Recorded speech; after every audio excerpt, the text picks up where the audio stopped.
Joyeuse fête de Pâques à tous. Aujourd'hui, nous voudrions bien revenir sur la symbolique de la fête de Pâques. Et donc, pour revenir et comprendre la fête de Pâques, il faut regarder à la fois son origine religieuse et les coutumes populaires qui l'entourent. Mais nous allons nous intéresser beaucoup plus sur son origine religieuse. Et donc, du point de vue chrétien, la Pâques est la fête la plus importante de l'année.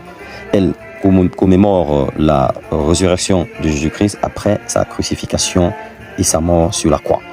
Cet événement est central dans la foi chrétienne car il symbolise la victoire de la vie sur la mort, le pardon des péchés et l'espoir de la vie éternelle. En ceci, nous avons fait une semaine sainte, quelques jours, notamment le dimanche des Rameaux, qui commémore l'entrée triomphale de Jésus-Christ à Jérusalem. Le jeudi saint, qui célèbre le dernier repas de Jésus-Christ avec ses disciples et l'institution de l'Eucharistie. Le vendredi saint, qui est un jour assez important, qui marque la crucifixion et la mort de Jésus-Christ. C'est le jour du deuil et du recueillement. Le samedi saint, qui est effectivement la veillée pascale, c'est la soirée d'attente et de prière qui célèbre le passage des ténèbres à la lumière avec l'annonce de la résurrection. Et enfin, ce dimanche, le dimanche de Pâques, qui est effectivement le jour de la célébration joyeuse de la résurrection de Jésus-Christ. Donc la signification de la résurrection pour les chrétiens, c'est tout simplement dire que Jésus-Christ est la preuve de sa divinité et la promesse de la résurrection même pour ceux qui croient en lui. Elle est le fondement de la foi et de l'espérance.